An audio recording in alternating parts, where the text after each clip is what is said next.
What up, what up? Just finding fitness and folk. Woo. Hope it's not poison ivy. A channel where we discuss finance, a little bit of fitness, talk about some folk.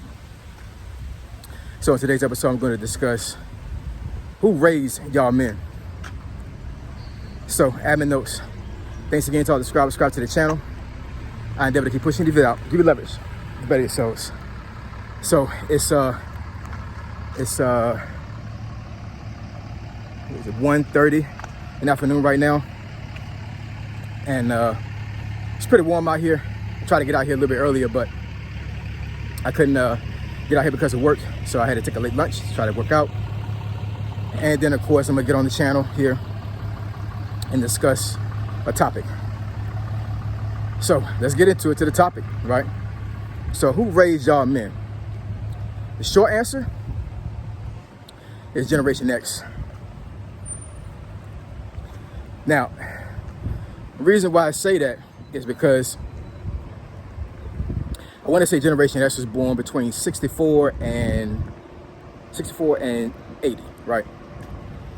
So most of the millennials, well, the later part of millennials and the early part of Gen Zers have Gen X parents. You may have some of these baby boomers, who knows, because baby boomers be getting it in as well, right? But for the most part, I would say more than 50% of the younger crowd, I would say probably between the ages of 18 and 35, are probably Gen Xers kids, right? And let me explain something to you as far as like how I was raised, and one of the reasons why I think, men in particular are lacking in certain skills when it comes to dealing with women and relationships. So there's a extreme lack of discipline when it comes to these men, right? And I don't care what anybody says when it comes to this video. I mean, you can comment, of course, it's a free country. Comment all you want, right? Actually, I want comments, I want feedback, because like I said before in the previous video, I'm not right all the time, right? So if you say something on a comment and it makes sense to me, trust me, I have no problem with retracting what I said, because I'm all about growth. I'm all about expanding my mind when it comes to certain things, right? So I have no issue with actually changing my mind on certain things. I mean, I do have a old school mentality, and it's definitely hard for my mind to change when it comes to a lot of things, but it's not impossible, right? So please comment anytime that I put a topic out there that you think that is kind of controversial, or a topic that you feel like that you just need to talk about, right? That you need to discuss and voice your opinion. I have no issue with that. But anyways, here's the reason why I believe that Gen Zers are having some serious issues with relationships. So I was raised in a generation where parents beat you. Like, parents beat you, family members beat you, strangers that saw you walking down the street not doing right beat you. I mean, it was crazy. A lot of folks have never seen no parts of this stuff, as far as like Gen Zers. But Generation X and baby boomers, I mean, I'm pretty sure that a lot of you guys can relate to what I'm talking about, right? Actually, I'm old enough to remember actually getting whippings in school. The principal was actually able to beat you with a belt or a paddle, right? Including the teachers, right? Now, as a caveat, I'm not saying that, that kids not being beat anymore is the issue. I'm just saying, like, that was one of the ways that, I guess the generation that raised us disciplined us, because I guess the mentality was you need to fear me like you fear God, right? And there was a lot of fear instilled in kids during that time, when it came to you getting in trouble, because you got in trouble and you got caught, it was almost guaranteed in the black community you was gonna get a whipping. Like, there was no getting around that, right? And I chose not to do that with my own kids, because I really didn't believe that it was necessary, honestly. A lot of times I do try to talk to my kids and kind of reason with them, but at the end of the day, there definitely comes a time where if you tell your child something, they need to do it, and there's no explaining myself, right? But because of my speech impediment, which I've talked about plenty of times on video, And because I had severe tonsillitis in the early part of my life, which got so bad that I actually had to have my tonsils removed at the age of 8. I would get sick and my tonsils would swell like to the point where I couldn't even breathe. So a lot of times when I got a whipping from anybody, after a few seconds I would hyperventilate and I literally couldn't breathe. My throat would close up. Now of course, grown folks back in the days would probably be like, "You playing?"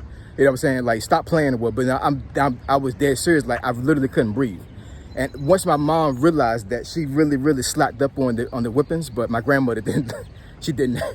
God bless her. Rest in peace to her. But anyways, those experiences that I had when it came to that made me really not want to do that to my own children. Now, will I say I never popped my kids? No, I'm not saying that. I definitely popped them on their hand, their butt when they did something wrong, but I never put a belt to them or anything like that, right? But that's one of the examples of what I'm trying to get at when it comes to Gen Zers, men lacking discipline, because I think that my generation, Gen Xers, were really soft on our children. Like, seriously, like we literally gave our kids everything they wanted. I know I did. And a lot of times when it came to that, it was because I was gone so many times, deploying, going to school, doing all these things in the military. When I came home, was like I needed to make up for lost time. So a lot of times they got severely spoiled when I came home because I was gone so many times.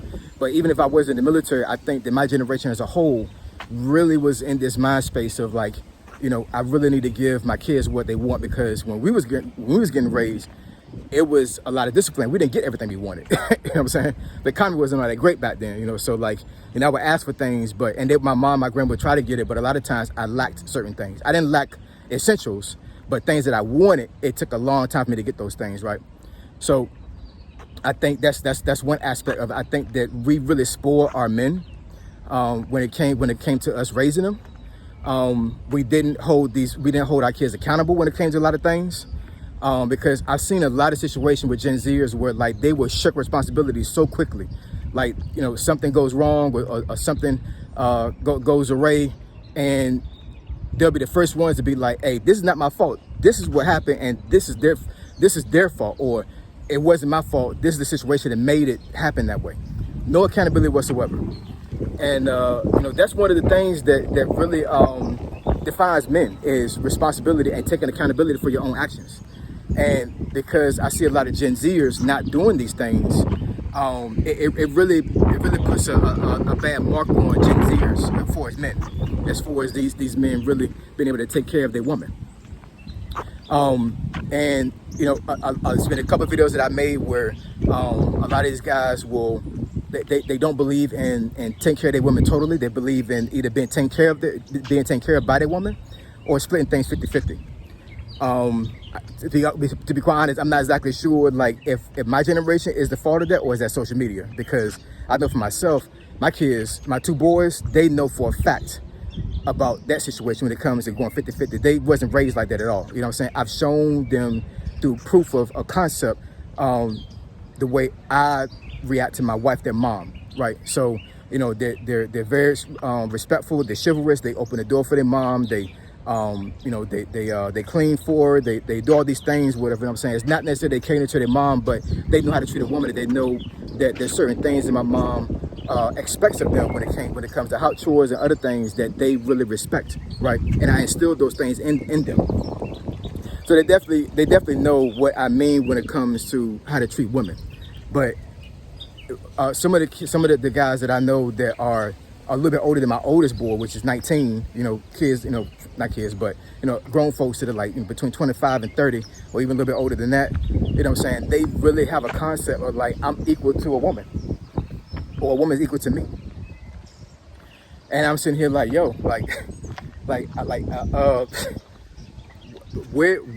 who taught y'all that? Who raised y'all? You know what I'm saying? Like, how is that possible? How's that possible? You know what I'm saying? Like I said, I'm not exactly sure if Gen Xers is the reason for this, or social media has put this crazy narrative when it comes to men and women being equal. But it really caused a serious dynamic in relationships, a negative dynamic. Because, I mean, I'm just gonna be honest, you know what I'm saying? When women feel like they are equal to a man, they push the leverage over, meaning like they want to be over a man. right? And I definitely heard plenty of videos where women are like, they want a man that's strong, that's masculine, all these other things. But a lot of the women that say that, they don't act like that. You know what I'm saying? It's proof of concept is very critical when it comes to you showing a man that you really want to be a feminine woman, right? And if you're not showing that through action, then what you're saying is nothing. It doesn't mean anything. Women always say that, you know, I don't want you to say something. I want you to go ahead and just do it. You know what I'm saying? The same thing goes with men. We want you to show us that you're going to be feminine, right? And it's just a sad situation when it comes to Gen Zers acting like this. A lot of Gen Zers that have commented on my videos, they are really on that type of time. Like, they just be at it. And I'm sitting here like, yo, like, if I'm getting attacked, really, you know what I'm saying? I ain't even gonna front. And I'm like, I don't understand where this mentality is coming from. I just don't understand, man. Like, it's crazy. Like when y'all say stuff like that, it really puts me in a mindset that like, y'all was really not raised by men. Y'all was raised by a whole bunch of women that feminized y'all. I'm just gonna keep it real, you know what I'm saying? And I've said this plenty of times before in the video. I was raised by my mom, my grandma. I didn't have a dad at all, you know what I'm saying? But because I was the oldest, I was the man of the house, you know what I'm saying? And I did have some positive influences by men that was in my life, but for the most part, this is all by trial and error, you know what I'm saying? And naturally, I just wanted to be a very masculine man, you know what I'm saying? So even though I had two women that raised me, for one, let me get this out the way when it comes to my mom, my grandmother, and no shade to them at all. I love my mom, my grandmother to death. You know what I'm saying? But they were not necessarily feminine women. They were very masculine. I'm not even gonna front about that. You know what I'm saying? My grandmother was like my dad. I ain't even gonna front. And my mom, like, she was a fighter. She wasn't soft to a certain degree. You know what I'm saying? Like, my mom, my grandmother, they were roughnecks. You know what I'm saying? They really were. Like, they was raised in the projects all their life, you know what I'm saying, in poverty all their life or whatever, and they didn't have men taking care of them. So it forced them to be in a masculine sense, you know what I'm saying? I'm pretty sure that they wanted to be feminine because they have shown, you know, feminine ways about themselves when they show how they love me. But at the end of the day, you know, they really was in their masculine, and that was instilled in me, even though they couldn't raise me to be a man. But that was just one of the, that particular way that they raised me, kind of like, it still molded me to the way I am now. And all I did was just take those things, ran with it, put my own spiel on it. And at the end of the day, you know what I'm saying, I am who I am right now, you know what I'm saying? And I try to be as masculine as possible with anything I do in life. And my question is, you know, who raised y'all? And where do we go from here when it comes to you guys becoming the masculine men that we need to be? And I'm talking about black men too. I'm not just talking about just all ethnicity. I can't even pronounce that word anymore. But anyways, you know, black men. That's what I'm addressing this to. You know what I'm saying? We need to be as masculine as possible, guys. We just need to be. And you know, I guess me asking the question who raised y'all doesn't really matter at this point. What matters is how do we move forward from this? You know what I'm saying? And I hope and pray that you guys take the videos that I make with a grain of salt and really understand the concept of where I'm coming from. Because I'm not saying for you to totally extremely dominate women and just be on some extreme alpha type stuff. I'm not saying it at all. But I really feel like that some of the concepts that Gen Zers embrace is not manly. It just isn't, you know what I'm saying? And you know, you don't have to take everything that I say as gospel, right? But you know, but take some of those things to kind of like tweak it, work with it, you know what I'm saying? And just be as masculine as you can, guys, because as a black man, it really pains me to see some of you guys in your feminine, and it's just not the way to be. It just isn't. All right. So you want me to discuss a video or a topic that you think is beneficial to the channel? Email me at findingfitnessfolk@gmail.com. My email address in the description below. Finding Fitness and Folk, Triple F, I'm gone.